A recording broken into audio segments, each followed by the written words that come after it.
Nous passons donc au chapitre 4 qui s'intéresse aux fonctions.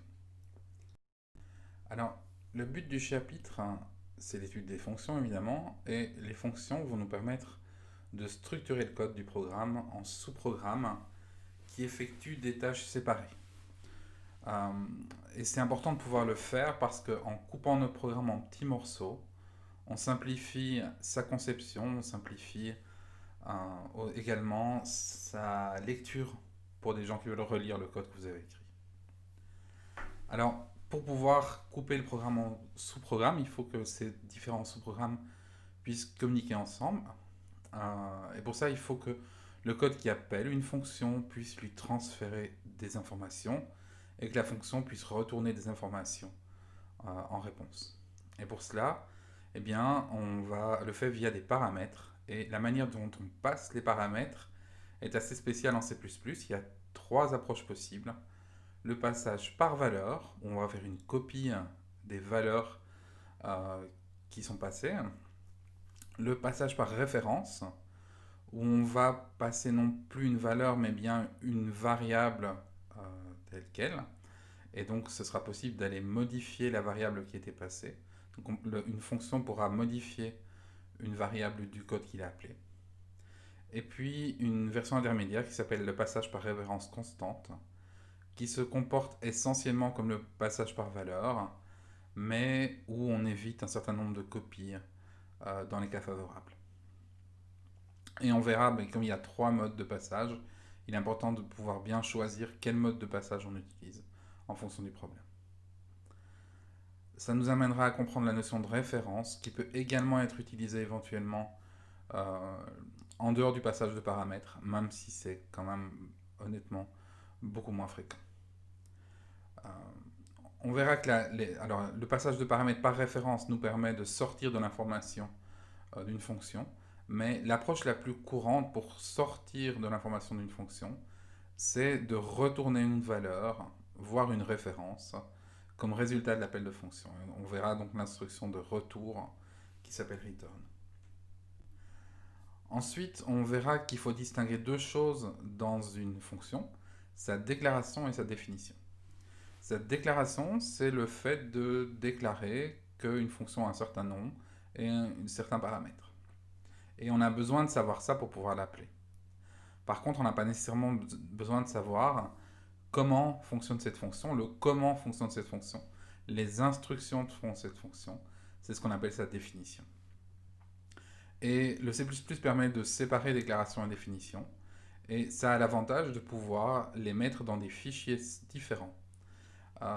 Et on verra comment structurer le code d'un programme quand il est assez long, en le découpant en différents fichiers.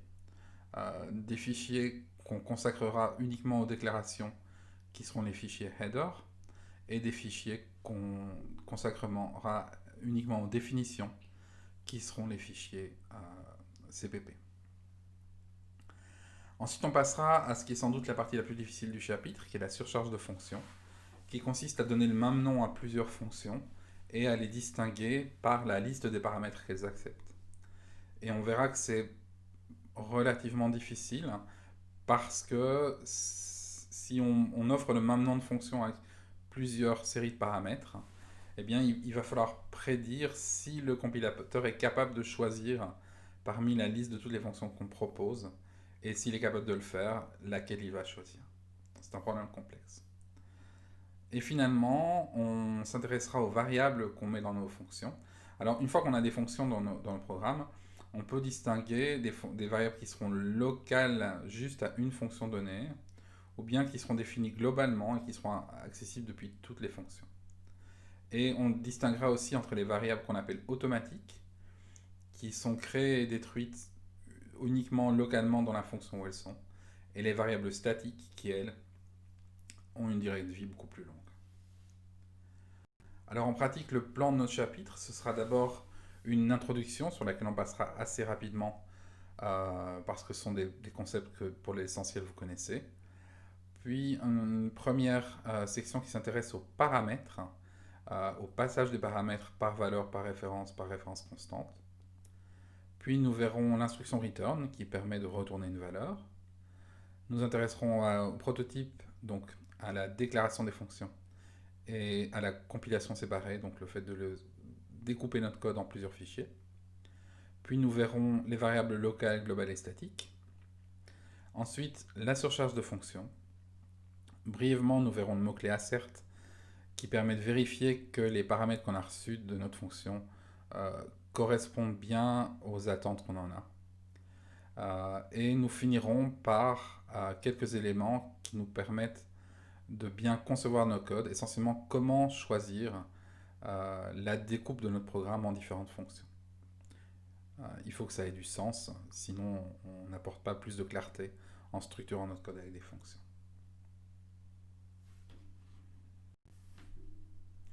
Alors, commençons par l'introduction. Pourquoi utiliser des fonctions? Essentiellement parce que dès que nos programmes sont un peu longs, ça devient tout à fait lisible de les lire en un seul bloc. Et arriver à décomposer un problème en sous-problèmes, c'est vraiment une méthode d'analyse importante en programmation. Et le but, c'est d'arriver à les décomposer en parties qui sont relativement indépendantes et où chaque partie puisse être compréhensible, éventuellement sans regarder l'ensemble du code, juste parce qu'on décrit cette partie-là avec le nom qu'on donne à la fonction, éventuellement, si ce n'est pas suffisant, avec les commentaires qu'on y ajoute, ce que fait un bout de code, sans être capable de comprendre comment il le fait. La programmation procédurale, qui est la programmation qui utilise des fonctions, elle permet un premier pas dans ce sens. Alors le principe, c'est qu'on va avoir des blocs d'instructions auxquels on donne un nom, et ces blocs d'instructions, on va pouvoir les appeler depuis un autre point du code. Et éventuellement, on va pouvoir les appeler plusieurs fois, et le fait de pouvoir les appeler plusieurs fois va nous permettre de supprimer de la duplication de code, puisque plutôt que d'écrire plusieurs fois les mêmes listes d'instructions, eh bien on va écrire une fois cette liste d'instructions, et puis on va l'appeler à plusieurs reprises depuis plusieurs endroits du code. Éventuellement, pour que ça fonctionne bien, il va falloir lui passer des paramètres pour communiquer entre ces blocs d'instructions auxquels on a donné un nom et le reste du code. Il faut noter que les fonctions en C++ et les fonctions mathématiques, que vous connaissez déjà par vos cours de maths, il y a des points communs, mais il y a aussi des différences. En maths, une fonction, c'est quelque chose qui prend des arguments et qui retourne un résultat scalaire. Par exemple, la fonction racine carrée, elle prend une valeur en entrée et elle vous retourne la racine carrée. Donc le nombre qui multiplié par lui-même donnera la valeur que vous aviez passée en entrée. Alors en C++, une fonction, elle peut faire plus de choses que ça. Elle peut notamment modifier les valeurs de certains paramètres qui ont été transmis, ce que ne peut évidemment pas faire une fonction mathématique. Elle peut aussi réaliser une autre action qu'un simple calcul. Par exemple, pour avoir une fonction d'affichage qui ne va rien vous retourner, voire rien modifier, mais qui va afficher à la console certaines valeurs.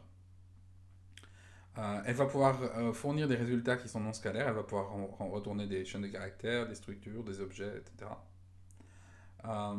Voire elle peut aussi ne rien retourner. Reprenons l'exemple de la fonction d'affichage, elle n'a pas de raison de retourner une valeur, la seule chose qu'elle fait c'est afficher quelque chose. Ou alors elle peut retourner quelque chose et puis on n'utilise pas la valeur qu'elle nous retourne parce qu'on n'en a pas besoin.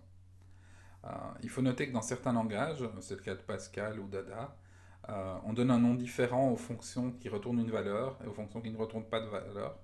Celles qui retournent une valeur sont appelées des fonctions, tandis que celles qui n'en retournent pas sont appelées des procédures. Mais en C++, on ne fait pas cette distinction. Alors prenons un exemple, la fonction POW, qu'on a déjà vue quand on a étudié la librairie CMath. Donc la fonction POW, enfin son nom complet c'est std2.2.pow, elle prend deux paramètres de type double en entrée, la base et l'exposant, et elle retourne la valeur qui est base mis à la puissance exposant. Si on regarde le code à droite, on voit qu'on a un exposant qui vaudra n, et puis deux bases différentes, 2 et 0,5. Et on peut appeler notre fonction POW avec x et n comme paramètres, et puis avec y et n comme paramètres. Et elle nous retourne 1024 si on lui donne 2 comme base et 10 comme exposant. Par contre, elle nous retourne 0,00976562 si on lui donne 0,5 comme base et 10 comme exposant. Alors cette fonction pow, on n'a pas besoin de savoir comment elle fonctionne exactement. La seule chose dont on a besoin, c'est de savoir que c'est une boîte noire dont on nous garantit que si on lui donne en entrée les paramètres base et exposant, elle nous retourne en retour la valeur base à la puissance exposant. On peut avoir une idée éventuellement de comment ça fonctionne pour un exposant entier, mais la fonction fonctionne aussi pour un exposant réel. Et là, sincèrement, même moi, je ne sais pas exactement comment ça fonctionne. Je pourrais regarder, je pourrais essayer de le comprendre, mais ça ne m'intéresse pas a priori. Ce qui m'intéresse, c'est que cette boîte noire, elle fonctionne. Si je veux en savoir plus, éventuellement, je vais aller lire la documentation. Alors, comme la fonction de pow, c'est une fonction de la standard library, bah, je peux par exemple aller sur c++.com et voir que bah, cette fonction de pow, elle est définie donc avec un double pour la base, un double pour l'exposant. Éventuellement, elle est aussi définie avec des floats ou avec des long double, voire de manière générale avec n'importe quel type, auquel cas elle retourne un double. Et si je regarde, ben la return value, ce que je vois en bas, c'est le résultat du fait de prendre base et de le monter à la puissance exposant. Alors, si on veut faire quelque chose de similaire, on va faire plus simple. On va choisir d'essayer de faire notre propre fonction puissance, mais on va simplifier la vie, on va ne considérer que des exposants qui sont des entiers strictement positifs. Donc on va traduire ça dans notre code par le fait que exposant, on va utiliser pour le coder un entier non signé, donc un unsigned int, plutôt qu'un double, ce qui simplifiera vraiment beaucoup l'écriture de notre fonction. Alors, partons d'un code qui n'est pas écrit sous la forme d'une fonction, qui est juste une liste d'instructions, et qui calcule pour le moment 2 exposant 10, donc val égale 2 exposant 10, donc 1024. Alors ce code, ben, on a des valeurs d'entrée qui sont la base et l'exposant. On a un résultat à calculer qui est la valeur de val. Alors là, on l'initialise à 1, mais ce qui est important, c'est que c'est une variable qu'on déclare et qui est la variable qu'on veut calculer, c'est val. Et puis on a des instructions qui effectuent le calcul. Et ce qu'on voudrait, c'est restructurer ce code, qui est juste une liste d'instructions, en un bout de code qui est appelable avec simplement en écrivant puissance de 2.010, que ça ce soit une expression qui vale 2024. Alors pour faire ça, on va le réécrire et ça ressemblera à ça. Alors qu'est-ce qu'on a dans cette fonction puissance?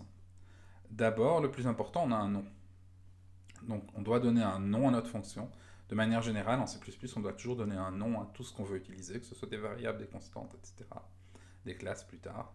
Et donc là, on donne un nom à notre fonction puissance. Elle s'appelle puissance. Ensuite, entre parenthèses, on a la liste des paramètres qui sont... alors, on les écrit comme des déclarations de variables et on les sépare par des virgules, simplement. Donc on a deux paramètres ici, un paramètre base qui est de type double et un paramètre exponent qui est de type unsigned int. On a aussi un autre type qui est annoncé, qui est devant puissance ici, et ce sera le type de la valeur qui est retournée par la fonction. Donc la fonction puissance, quand on appelle puissance en lui donnant deux paramètres, eh bien c'est une expression qui est de type double. La valeur que ça donne est de type double. Et puis en dessous, on a un énorme bloc d'instructions.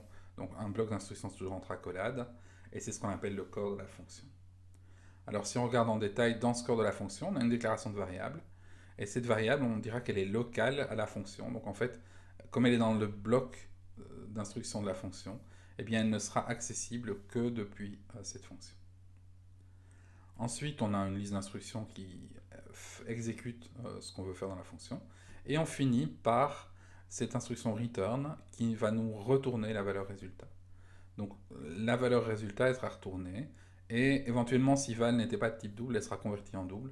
Ici, elle est de type double, donc elle est retournée telle qu'elle. C'est pas la première fois qu'on rencontre une fonction, on a déjà vu la fonction main, qui est une fonction plus ou moins comme les autres. Alors, ce qui change, c'est que c'est la fonction qui est appelée en premier, quand on exécute un programme. Mais dans cette fonction main, c'est une fonction qui ne prenait pas de paramètres, et qui retournait un entier. Et cet entier, ben, il valait exit success si on avait réussi, donc 0. Et puis éventuellement, on peut retourner une autre valeur si on a un problème. Notons qu'il existe aussi une version de la fonction main avec des paramètres. Alors, le premier paramètre, c'est un entier, c'est le nombre d'arguments qui a été passé en ligne de commande. Le deuxième argument, il est sensiblement plus compliqué. Ce sont les arguments, et alors c'est assez illisible, mais c'est un tableau de pointeurs constants vers des caractères. Donc en fait, c'est la liste de tous les arguments l'un après l'autre, sous forme de chaîne, mais à lacet, et malheureusement pas sous la forme de standard string, comme en C++. À propos de la valeur de retour, il faut noter qu'il y a un type particulier qui s'appelle void, qui signale simplement qu'il n'y a pas de valeur de retour. Donc si vous voulez écrire une procédure, comme on les appellerait en Pascal ou en Ada, donc une fonction qui ne retourne pas de valeur, eh bien il suffit d'indiquer que le type retourné est void. Et dans ce cas-là, vous n'avez pas besoin d'écrire ce return à un endroit. Vous pouvez écrire return tout seul, et ça sort de la fonction à cet endroit-là. Mais si vous ne le faites pas, eh bien c'est pas un problème. Tandis que si vous annoncez que votre fonction retourne une valeur, il est indispensable que quelque part vous fassiez ce return qui retourne cette valeur. Donc ici, si on prend le code de notre fonction affichée, une fonction affichée, typiquement, elle n'a rien à retourner, elle doit juste afficher quelque chose. Elle prend donc deux paramètres, une valeur à afficher et puis une largeur de colonne à utiliser pour cet affichage. Et si on exécute le code, eh bien on voit qu'on affiche les valeurs 1 et 2 dans deux colonnes de largeur 6. Intéressons-nous maintenant au passage des paramètres. Alors le passage des paramètres, d'abord à quoi ça sert? Ça permet de transmettre des informations entre le code qui appelle la fonction et la fonction elle-même. Et on peut éventuellement vouloir passer des informations dans les deux sens. On va passer des informations du code appelant vers la fonction. Ce sera ce qu'on appelle passage en entrée. Mais éventuellement, on peut aussi ressortir des informations de la fonction pour les fournir au code appelant. Et ce sera ce qu'on appelle des informations qui sont passées en sortie. Alors, il y a deux façons principales de transmettre ces paramètres, et puis une troisième qui sera annexe. Donc les deux principales, c'est de les transmettre par valeur ou par référence. Quand on les transmet par valeur, ça veut dire qu'on va copier cette valeur dans une variable de la fonction, une variable qui sera locale à la fonction. Tandis que quand on passe par référence, ça voudra dire qu'on va donner accès à une variable du code appelant depuis la fonction, et éventuellement la fonction pourra aller modifier le contenu de la variable du code appelant. Alors si on prend un exemple de passage par valeur, on a essayé ici d'écrire une fonction échangée. Alors si on regarde la fonction échangée, ce qu'elle fait, elle prend les valeurs A et B en entrée, qui sont deux entiers, elle affiche leur contenu, donc avant c'est écrit début échange, A égale la valeur de A, B égale la valeur de B, et puis elle fait ce T égale A égale B, B égale T. Ça, on a déjà fait un exercice là-dessus, c'est le code qui permet d'échanger deux valeurs. Donc après cela, A aura la valeur qu'avait B précédemment, et B aura la valeur qu'avait A précédemment. Et donc après fin échange, on va écrire A égale A, B égale B, et on verra que les deux valeurs auront été permutées. Mais cette fonction échangée, on l'appelle depuis la fonction principale, qui elle utilise deux variables locales à la fonction principale qui s'appelle C et D, CV3, DV5. Alors avant d'appeler cette fonction échangée, on va afficher CV3, DV5. Et ce qui nous intéresse vraiment, c'est la dernière ligne. Qu'est-ce qui se passe après échange? Il est très clair que on va d'abord afficher avant échange C égale 3, D égale 5. Puis on va appeler la fonction échangée qui nous dira début échange A égale 3, B égale 5. Fin échange A égale 5, B égale 3, puisqu'elle aura fait cet échange. Mais ce qui nous intéresse, c'est ce qui se passe après échange dans la fonction main. Et si on l'exécute, on voit qu'après échange, eh bien, C vaut toujours 3 et D vaut toujours 5. On n'a pas du tout modifié le contenu de nos variables C et D, parce que le passage des paramètres de la fonction échangée a été fait par valeur. Et donc quand on passe par valeur, on fait une copie, et on ne touche pas du tout aux variables originales. On travaille sur une copie locale, et les paramètres A et B de la fonction échangée sont des copies locales, et quand on modifie ces copies locales, on ne modifie pas l'original. Donc, pour résumer, dans notre code, les paramètres A et B ils sont passés par valeur, donc ce sont des variables locales de la fonction échangée. Alors, au moment où on fait l'appel de la fonction échangée, on initialise ces variables A et B avec les valeurs qui sont transmises par le code appelant. Mais ce sont des initialisations par copie. Éventuellement d'ailleurs, si on passait des valeurs d'un type différent, elles seraient converties au moment de l'appel, avec exactement les mêmes règles que l'opérateur d'affectation, donc le égal. Donc on a toutes les conversions implicites qui sont éventuellement disponibles. Mais du coup, comme ce sont des copies, même modifier les valeurs de A et B dans la fonction n'a aucun effet sur les valeurs qui étaient dans le code appelant. Du coup, ce n'est pas un mécanisme qu'on peut utiliser pour ressortir de l'information de la fonction. Donc on dit que ça permet de passer des paramètres d'entrée, mais pas des paramètres de sortie. Alors, revenons sur la partie conversion. Il faut noter que notre fonction affichée ici, alors, elle a deux paramètres, un paramètre P1 qui est entier, un paramètre P2 qui est de type char. Et quand on va appeler la fonction, si on l'appelle avec des types qui ne sont pas de type int ou de type char, eh bien, il va essayer d'appeler quand même la fonction, même si ce ne sont pas les bons types. Et ce qu'il va faire, c'est qu'il va convertir dans des types. Alors, ça fonctionnera si il y a une conversion implicite disponible, mais clairement, entre des types int et char, il y a toutes les conversions implicites nécessaires. Et donc, si on regarde notre code, alors on a fait faire 4 appels à afficher. Premièrement, on va appeler avec un entier int, un entier 1 pardon, et un caractère A. Donc ça c'est les types originaux. Mais en deuxième lieu, on appelle avec l'entier 1 et l'entier 65. Donc le deuxième paramètre 65 n'est pas de type char, il est de type int, mais c'est pas grave, c'est convertible. Le troisième appel se fera donc avec un char suivi d'un int. Alors là, les deux paramètres ne sont pas du bon type, mais de nouveau, c'est pas grave. La conversion est possible. Et finalement, le quatrième appel, on le fait avec, pour le premier paramètre, car qui est un char. Donc c'est pas le bon type. Et pour le deuxième paramètre, c'est une expression, car plus 1. Alors vous savez bien, c'est une expression où on fait un char plus un entier. On aura promotion numérique du char en entier avant de faire la somme. Et puis ça nous retournera une valeur qui est entière. Et si on regarde ce qui se passe, eh bien à l'affichage, donc le premier appel, ça nous affiche 1 et A, ça c'est normal, c'est ce à quoi on s'attend. Le deuxième appel nous affiche aussi 1 et A, parce que le paramètre 65, qui est passé en paramètre, il est converti en char au moment où on appelle la fonction affichée. Donc l'initialisation de P2 fait que on initialise P2 avec l'entier 65, et c'est pas grave, il le stocke comme le caractère A dont le code ASCII est 65. De même pour le troisième appel, on affiche 65 et C, parce que 65 c'est la conversion en entier du caractère A qui est de code ASCII 65, et C c'est le caractère dont le code ASCII utilise la valeur 65. Alors donc ça c'est le passage par valeur. Alors il faut noter que ça requiert l'évaluation des valeurs qui sont transmises pour les affecter aux variables des paramètres. Mais toute expression qui est évaluable peut être utilisée comme paramètre pour l'appel des fonctions. Par contre, il faut faire attention, l'ordre d'évaluation n'est pas spécifié par le standard C++. Donc si on a plusieurs paramètres, on ne sait pas dans quel ordre ils seront évalués.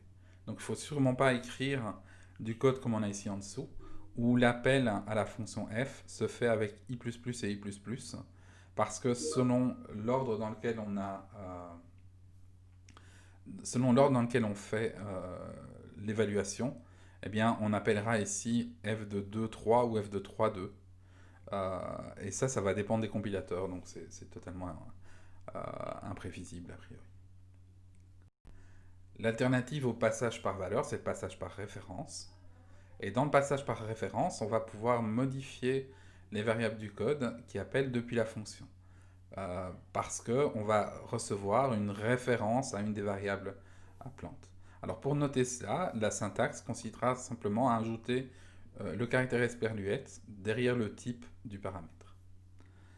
Quand on fait ça, donc le paramètre, ce sera plus une variable locale de notre fonction, ce sera un synonyme de la variable de la fonction appelante euh, qui nous permettra d'aller écrire ou lire dans cette variable de la fonction appelante. Du coup, si on modifie ce paramètre, si on affecte dedans, eh bien, on va modifier le contenu de la variable du code appelant. Et ça, c'est intéressant parce que le passage par référence, ça nous permettra donc d'utiliser les paramètres tant en entrée qu'en sortie. Alors, reprenons un exemple de code. C'est notre fonction échangée que nous avions précédemment. Mais maintenant, elle est bien écrite. La précédente, elle ne fonctionnait pas. Elle échangeait les deux valeurs, mais uniquement localement, et elle n'avait pas d'effet à l'extérieur. Ici, maintenant, notre fonction échangée elle va fonctionner parce qu'en ajoutant ces deux esperluettes, on fait que les paramètres A et B ne sont plus des variables locales de notre fonction échangée, mais sont une manière pour la fonction d'accéder à des variables du code appelant.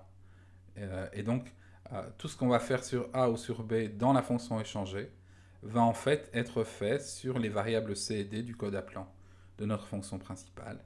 Et donc, si on exécute ce code, on voit bien qu'après échange, donc la dernière ligne, eh bien, on a bien les bonnes valeurs qui sont affichées. Alors, par contre, ça a un gros défaut, le passage par référence. Enfin, ça introduit une difficulté, qui est que pour arriver à appeler la fonction f ici, qui prend donc en premier paramètre une référence à une variable entière et en deuxième paramètre une référence à une variable de type char, eh bien il va vraiment falloir lui passer une variable entière ou une variable de type char. Éventuellement, n'importe quelle L value, donc n'importe quelle chose qu'on peut mettre à la gauche dans égal. On pourrait par exemple remplacer la variable de type char par l'accès au IM caractère d'une standard string, par exemple. Si la standard string est une variable dans laquelle on peut écrire. Mais donc si on prend tous les appels de fonction ici, en fait, il n'y en aura que un qui est valide, c'est le premier, parce qu'il n'y a que le premier appel avec donc la variable VI et la variable VC en paramètre qui est correct.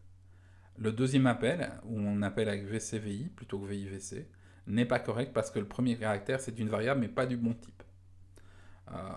Et le deuxième paramètre c'est une variable mais pas du bon type.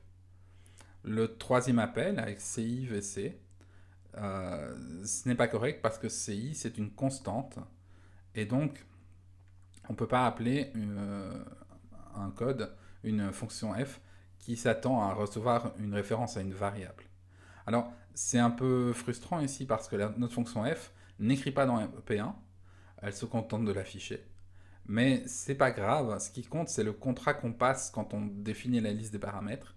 Et dans ce contrat, on a dit qu'on voulait avoir une référence à une variable entière, et donc on ne va pas pouvoir l'appeler, même si en pratique, si on l'avait passé par valeur, ça aurait fonctionné tout aussi bien.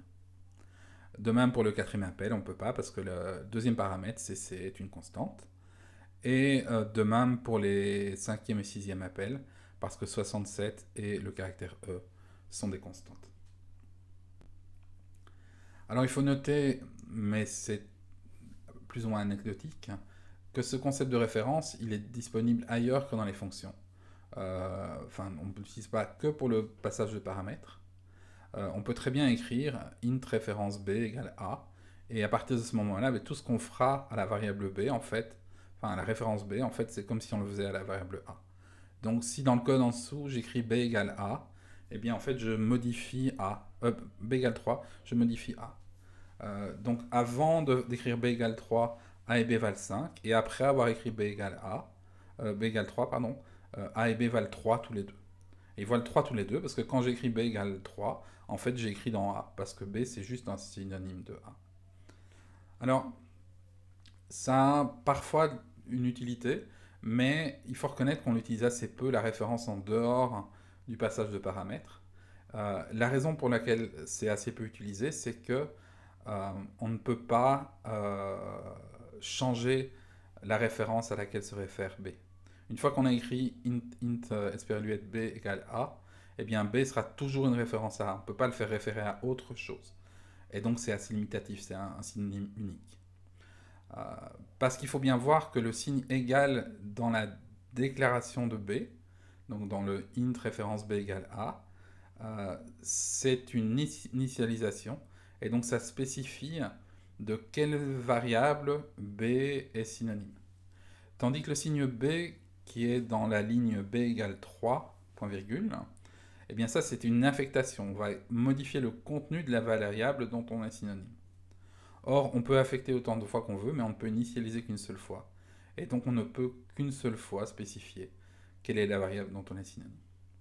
Alors, quand c'est dans un passage de paramètres, c'est pas grave, parce qu'on n'a pas spécialement besoin de le faire plusieurs fois, et qu'éventuellement, on peut appeler plusieurs fois la fonction, et donc changer la référence, enfin, chaque fois qu'on fait un appel, on crée une nouvelle référence. Mais dans le code d'une fonction, c'est moins pertinent. Notons enfin qu'il y a un dernier type de passage de paramètres, qui est le passage par référence constante.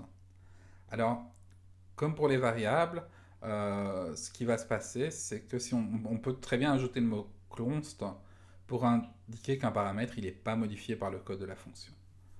Alors on peut le faire sur le passage par valeur, mais ça ne change rien du point de vue de l'appelant.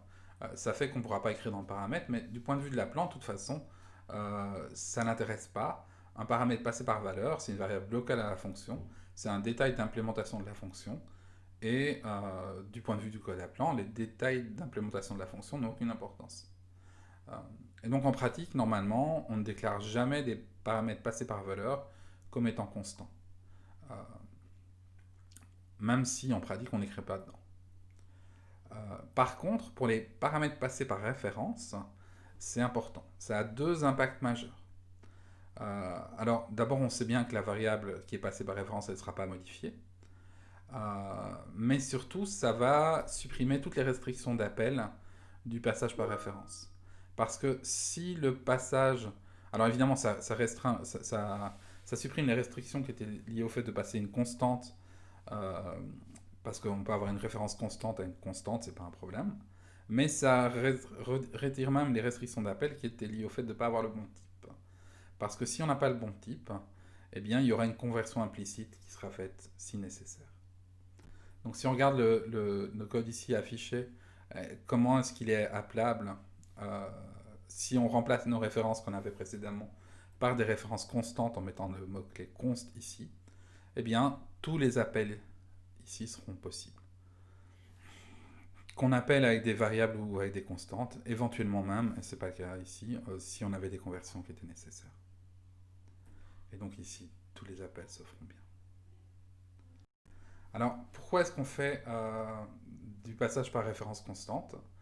Mais on a un des avantages de la référence, c'est que on ne va pas faire de copie. On va, du coup, quand on passe une variable qui est du même type, ou une constante du même type, ou une constante littérale du même type, il n'y a pas besoin de faire une copie.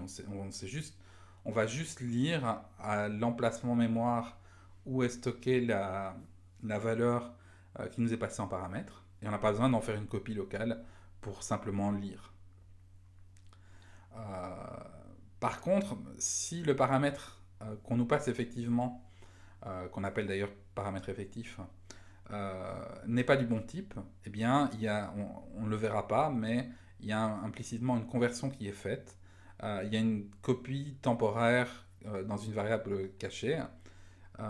Et donc, on pourra quand même appeler ce passage par référence avec toute variable de type convertible, toute constante de type convertible, toute constante littérale de type convertible, et de manière générale, toute expression de type convertible. Donc vous pouvez appeler avec 2 plus 3. 2 plus 3, ben, il va calculer le résultat, ça donne 5.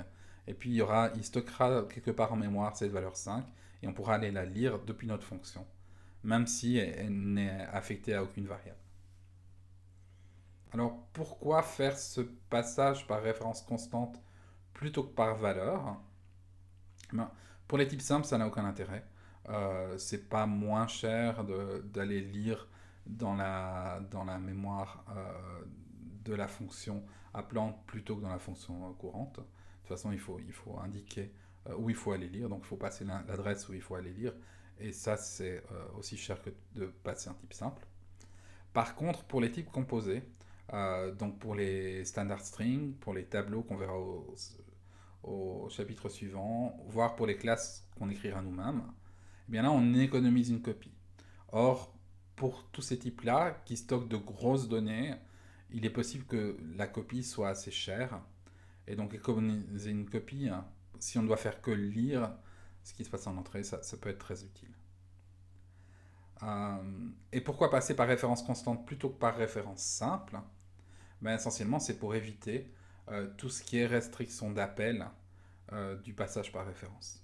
Donc, si on passe une référence simple, on doit pouvoir écrire dedans et elle doit être exactement du bon type.